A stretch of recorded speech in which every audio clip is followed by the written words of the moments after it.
Nós vamos continuar falando sobre esse assunto. Convidamos para conversar com vocês o economista e diretor de investimento da Nomos, Beto Saadia. Beto, bom dia e obrigado pela entrevista. Bom dia, obrigado por me receber. Beto, foi uma boa alternativa esta de limitar ao dobro da dívida original a fatura limite para devedores do cartão de crédito? O objetivo vai ser atingido? Foi uma boa medida, o governo já está tentando isso há bastante tempo, principalmente no início do ano, quando os juros brasileiros, nossa taxa Selic estava muito alta, e isso ganhou um coro especial quando o Banco Central entrou na jogada, também brigando e acreditando também nessa medida, tá? Então isso ganhou força. O impacto, ele é marginal, o impacto ele é pequeno, porque o número de pessoas que extrapolam esse limite dos 100%, ele ainda é muito pequeno. Isso é uma notícia boa até. Mas isso acaba ajudando o que eu chamo de pandemia que está acontecendo no Brasil, que é o alto endividamento, com altas taxas de juros, muito provocada também pelo advento de grandes fintechs da concorrência do cartão de crédito, principalmente que acabou tendo uma cessão de crédito muito grande.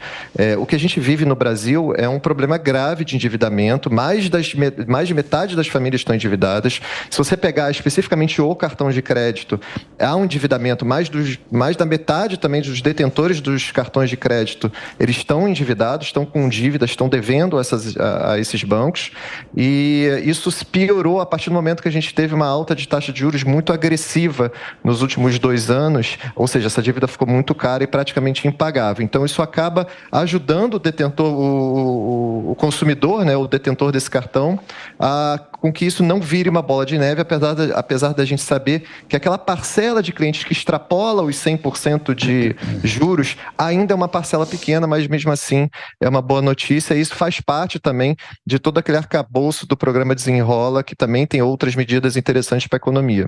Agora, Beto, críticos dessa medida, como uma especialista que a Janaína Camelo ouviu na reportagem de agora há pouco, dizem que isso vai criar uma seletividade maior na questão da oferta de crédito, limitando o acesso da população ao crédito por meio do cartão de crédito. O que você diz sobre essa justificativa? Esse movimento pode acontecer e qual seria a consequência disso? Esse movimento pode acontecer e uma coisa curiosa, ele já estava acontecendo, porque o aumento de endividados foi tão grande, a taxa de juros foi tão alta, que os próprios emissores de cartões já estavam fazendo isso desde o ano passado, tá? Então, essa seletividade ela já tinha começado. Um ponto a favor, inclusive também das empresas de cartão, dos bancos no caso, é que o parcelado sem juros não mudou, tá? O que é o parcelado sem juros? É o antigo crediário. Para gerações anteriores aí conhecem como crediário, e aí envolve também os comerciantes, que é você poder passar o cartão, por exemplo, na compra de um eletrodoméstico e poder parcelar em 6 ou 12 vezes no cartão de crédito sem juros. Isso ainda continua, então uma boa parte dessa cessão de crédito continua, então isso é bem-vindo também, e os comerciantes agradecem uma parte disso. Agora, como eu falei, o endividamento está muito alto, então essa seletividade acontecer, ela é ela é bem-vinda até, tá? O que a gente vai ver nos próximos anos é a redução da taxa de juros e a diminuição do desemprego também, que já está muito baixo, isso então isso ajuda a melhorar a renda da população, e uma cura aí também de grande parte do endividamento, e os motivos pelo qual a gente chegou aqui ainda é função da pandemia, tá? A pandemia causou um desarranjo muito grande nas finanças familiares, e a gente ainda até hoje está consertando isso. Esses endividamentos, eles vêm também dessa época. A partir do momento que isso vai sendo diminuído, vai sendo mitigado, e que as taxas de juros vão sendo diminuídas, isso já está acontecendo, já começou, esses efeitos, essa seletividade do crédito, ela vai diminuir, ou seja, os bancos vão voltar a oferecer mais crédito para a população, sim. Beto, a Amanda Klein quer fazer uma pergunta para você. Beto, bom dia. Interessante essa sua visão, né? Como se fossem forças contrárias também, porque a partir do momento que você diminui a inadimplência, as taxas de juros baixam, né? Se reduzem, automaticamente a população fica menos endividada. Agora, Beto, se a gente pensar no programa num sentido mais amplo, tanto no programa Desenrola, que também é direcionado à população endividada, a esse teto para o rotativo do cartão de crédito e a redução da taxa Selic, da taxa básica de juros da economia, os efeitos que isso podem ter sobre o índice de inadimplência da população brasileira nos próximos anos, a curto ou médio prazo, e de que forma isso pode liberar até um potencial consumidor para o futuro que gera crescimento, claro. Obrigado. Pois é, a taxa Selic, a nossa taxa, a principal taxa de juros da economia, ela realmente que manda na economia, né? Ela acaba transbordando para todas as outras taxas bancárias, de crediários, de veículos, de eletrodomésticos, etc. Então, a partir do momento que a gente entra numa nova trajetória de declinante de taxa de juros, obviamente, a gente teve também uma inflação que também foi bem controlada ao longo dos últimos anos, ela está diminuindo, ela está desacelerando, na verdade, e aí você vem em sequência com uma taxa de juros muito baixa, obviamente esse crédito pessoa física, pessoa jurídica, ele começa a melhorar e você tem um reaquecimento da economia, tá? A gente vai ter um crescimento baixo esse ano, mas o crescimento baixo esse ano, este ano aqui de 2024, ele é muito em função ainda de um resquício de uma taxa de juros muito alta que foi praticada no ano passado. A partir do momento que isso começa a ser diminuído, você volta com todo esse crédito de todos os tipos, tá? Não só do cartão de crédito, mas também aquele crédito para capital de giro de um pequeno comerciante, ou crédito, por exemplo, para as grandes empresas poderem fazer aqueles financiamentos longos de veículos, e também um outro setor muito suscetível ao ciclo de crédito brasileiro é o mercado imobiliário. Esse é um dos principais mercados que tem ali uma correlação muito grande com taxa de juros, tá? É importante dizer sobre o cartão de crédito especificamente, tá? Ele cresceu por 3 motivos, isso acabou tornando uma pandemia por 3 motivos. Pandemia da Covid, né? Você teve uma taxa de juros muito alta e você teve também um advento muito grande dessas fintechs, uma concorrência muito grande que acabou oferecendo muita cessão de crédito para essas pessoas. Então, a gente chegou num limite de endividamento recorde no Brasil.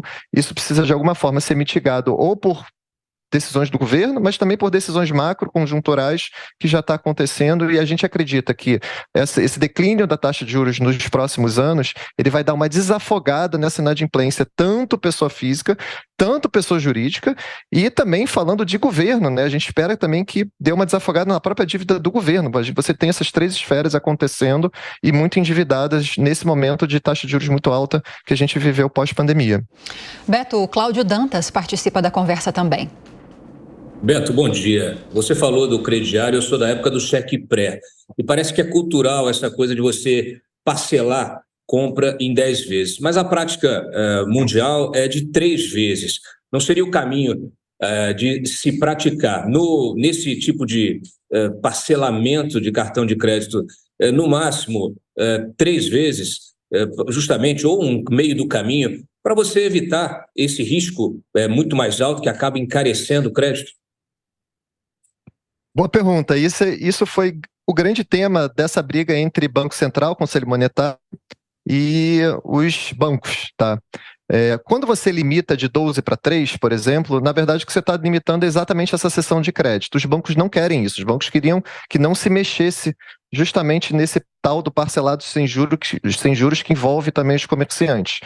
Você citou também da cultura do brasileiro, do famoso crediário, do cheque pré, tá? O cartão, ele ganhou, ele é o queridinho da população brasileira, tá? Hoje no Brasil, se você compara o Brasil com outros países do mundo, por exemplo, Estados Unidos, 20% do consumo nos Estados Unidos é feito no cartão de crédito. No Brasil, isso chega a 40%. De alguma forma, por algum motivo, o cartão de crédito ele acabou sendo um dos mais adotados. O Brasil acabou sendo um dos países que mais adotaram o cartão de crédito como fator de consumo no Brasil, tá? E o cartão de crédito ele veio justamente para substituir esses parcelamentos de 6 ou 12 meses, porque ele é mais prático, né? Ele é mais... não precisa... Eu lembro... Eu não sou as gerações dos meus pais também, eles recebiam aquele crediário que era aquele talãozinho de 6 ou 12 parcelas que você precisava ficar... São boletos que você precisava ficar pagando todo mês. Hoje, com o cartão, você passa isso uma vez só e isso está resolvido, tá?